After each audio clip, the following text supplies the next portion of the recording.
Hello, my loves. Today we are reading chapter 14. That night, Olivia came to me in my dreams. I only saw her face for a moment, but she whispered something to me. "Help her," she said, but I woke up not knowing who her was. I felt a wave of guilt rush over me.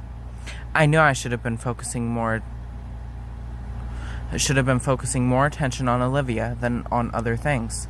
She needed me. When I woke up that Wednesday, I made a list of all the people Olivia could possibly mean by her, but I only came up with one name, Tammy Owen. Did Tammy need help moving on? I heard she was holding together pretty well, but some people are better at hiding it than others. I told my mother about my dream and my concerns about Tammy. I don't really know how to help her, sweetie. I mean, Tammy and I get along, but I'm not exactly her best friend. Oh. I slumped my shoulders in disappointment. I didn't know I was supposed to help Tammy. "I'll look into it," my mother promised, which made me feel a little better. But you know what? The girls and I can get together Friday night again. Maybe we can talk with Olivia this time and see what she really needs. With you there, I'm sure it'll be easier. My mom was inviting me to a seance. That should be interesting, I thought. But don't you have to get ready for the Halloween festival for Saturday? I asked. "It'll be fine. We don't have to do anything for it Friday night." "Okay. I'll look forward to it." Did I really mean it? The whole idea of a seance scared me, yet seemed exhilarating at the same time. That day at school, I spent most of my time focusing on my energy on Kelly. I ignored my teachers as I concentrated on my breath and tried to relax my body and connect with her, but I came up blank every time. Either there wasn't anything to find, or I wasn't as powerful as I thought. Either way, I couldn't seem to get through to her. At lunch, I spotted Kelly and Nate across the lunchroom, which sparked an idea. Maybe if I focused on him, I could find something. Since Emma and Derek kept asking my opinion about music and distracting me, I didn't have the chance to concentrate on him. To top it off, all my teachers decided to actually do something in class the rest of the day, so I didn't have the opportunity to find anything on Nate. When it came time for our volleyball practice, our last practice of the season before our final game, Justine pulled me aside to the locker room. Unfortunately, I had nothing to tell her. "I'm trying, I really am, but I can't see anything. Maybe if I could actually talk with Kelly, but I can't just bring it up."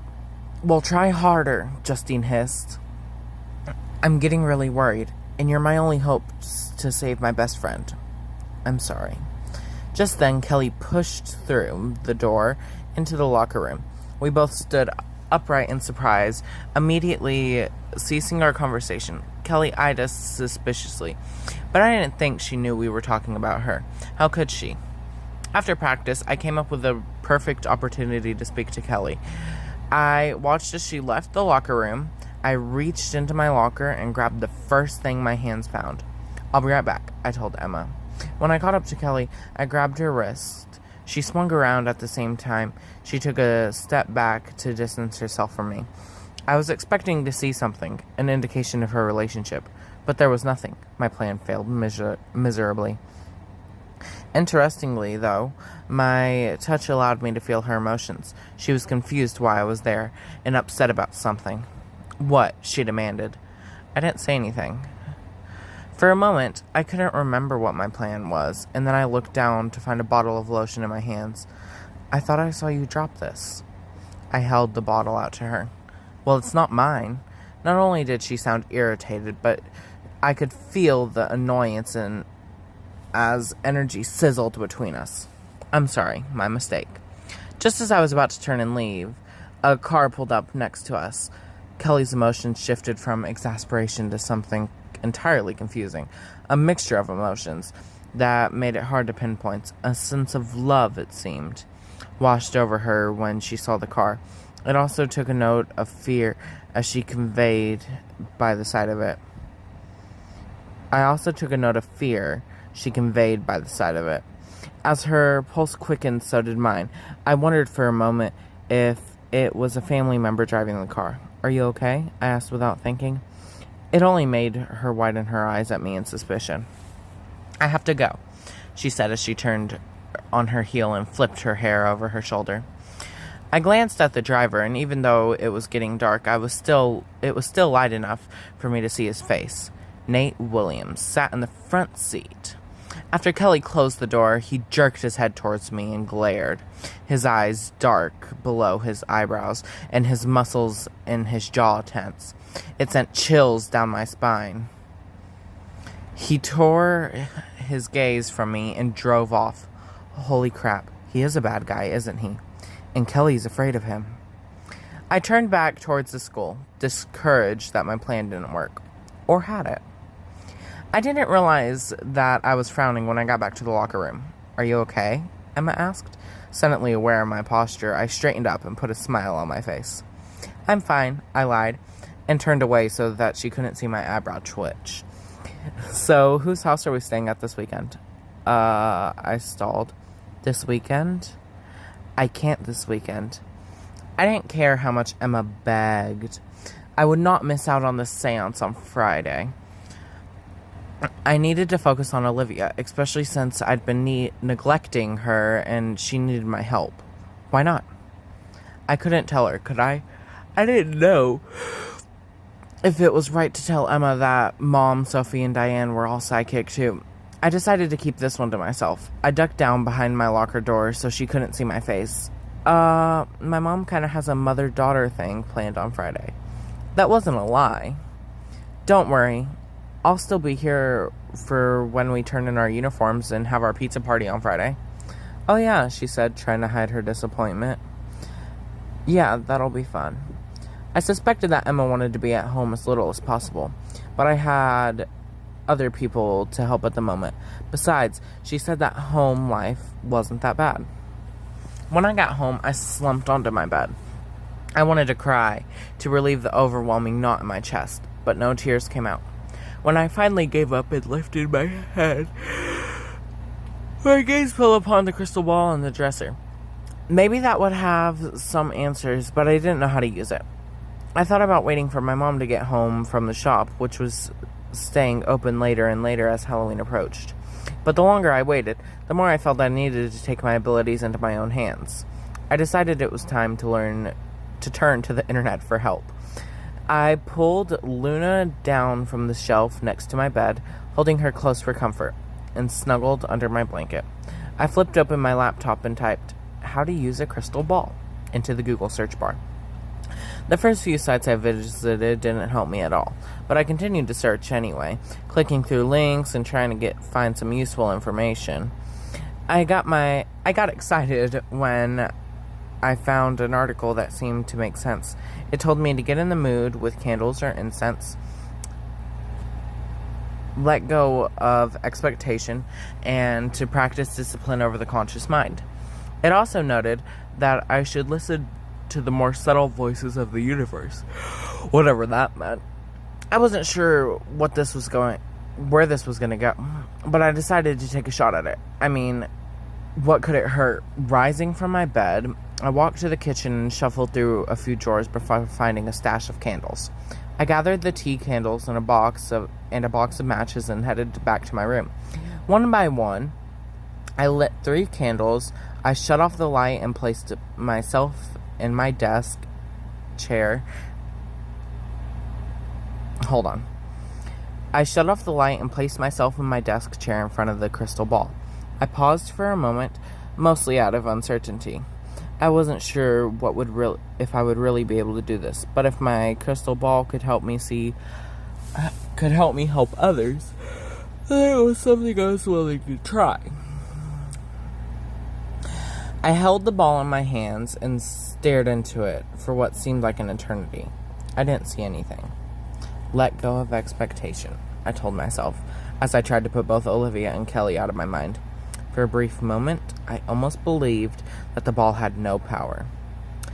But when I regained control of my mind, I allowed myself to do as the website instructed and opened my mind to all possibilities. Discipline over the conscious mind. Control yourself. Let go of expectations. I let my mind relax as I stared deep into the crystal ball. When it started glowing, I squealed in excitement. The light dimmed in reply to my squeal, so I tried again, doing as I had done before. This time, when it glowed and the glass clouded over, I didn't let my excitement get the better of me. I stared further into it, making the connection with my ball. When I was confident in our connection, I set it back on its stand. I allowed myself to fall deeper into my trance. The fog within the ball began to dissipate. Emotion passed across it as if I were watching a scene unfold on a television screen. But when the image became clear, I didn't see Kelly or Olivia. No expectations, I thought in the conscious part of my mind. But I let even that thought fall as I pushed my mind to connect with the ball and find discipline over my consciousness. The first image I saw was of a small bedroom. The walls were pink, and there was a collection of teddy bears stacked against the wall. Frilly lace curtains outlined the windows. As the angle zoomed out, I saw her, the girl who the room clearly belonged to. She was curled up in a lump on her bed and looked cozy beneath the sheets. I couldn't see her face, but she didn't look very big. Movement in the other corner of the room caught my attention. A tall figure moved in the shadows. He was dressed in all black, so it was hard to notice him at first. He moved closer to the girl, and when he was close enough, he pounced, clasping his hand hard over her mouth so that she wouldn't scream. The girl's eyes flew open, and the image focused on her face. I pushed back in my chair too quickly, flinging my crystal ball into the floor. It landed on the carpet with a thud. My heart pounded, and my hands trembled. What did that little girl have to do with me? Why did I need to see that scene? I'd seen her brown hair and big chocolate eyes in a nightmare before, but what did that mean?